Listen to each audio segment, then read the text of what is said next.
Hi, we will have more detailed discussion on quasi-maximum likelihood estimation. So suppose that the response variable y has the population mean of mu sub I and population variance of phi times v of mu I.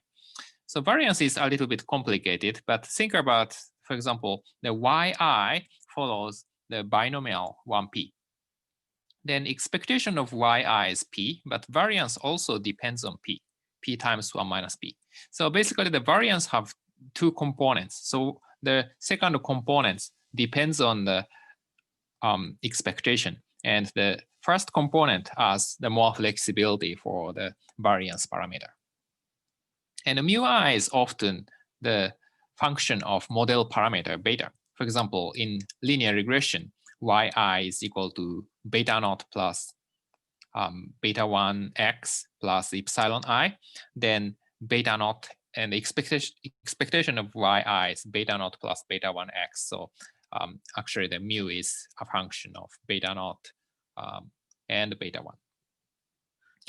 Okay, then we define quantity ui. This is yi minus mu I over phi times the v of mu I. So the denominator is the variance, so it's not really the standardized yi, but it's kind of similar to that.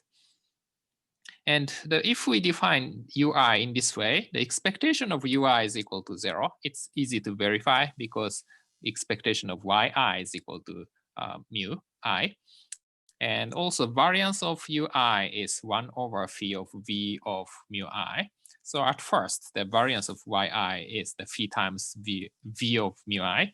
And also, we have the denominator in u. So in general, the variance of kx is equal to k squared times variance of x. So you can also easily verify that.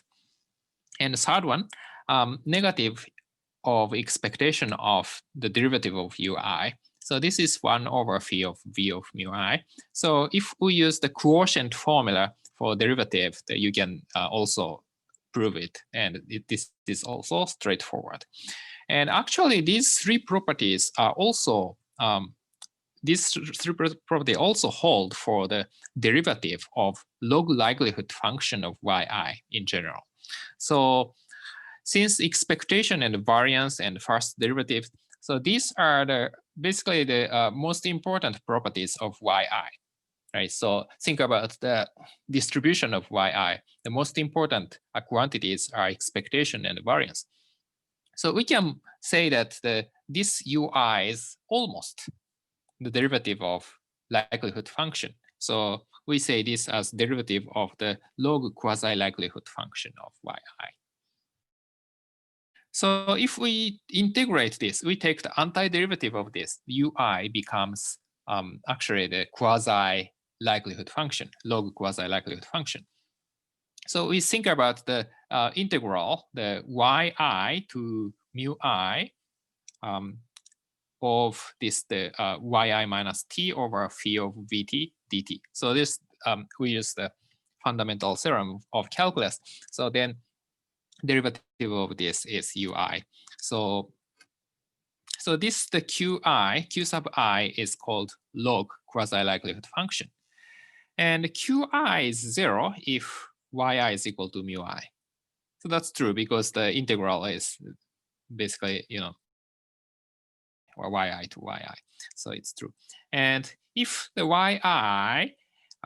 yi is less than mu I, yi is less than mu I, then integral is just usual, the yi to mu I. But actually, this t is yi between yi and mu I. So that means the yi minus t is always negative, and the denominator is positive. So qi is negative. So this quantity is if and only if yi is equal to mu I, and for other cases, the qi is negative.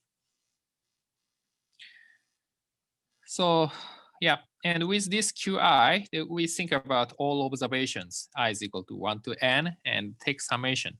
Then this q is called the quasi-likelihood function, a log quasi-likelihood function. So estimator mu maximizes this function q. So q is function of mu, right? so function of mu. So we can maximize this quantity with respect to mu, and that is called the quasi-maximal likelihood estimator. So Q mu hat is called quasi-maximum likelihood estimator.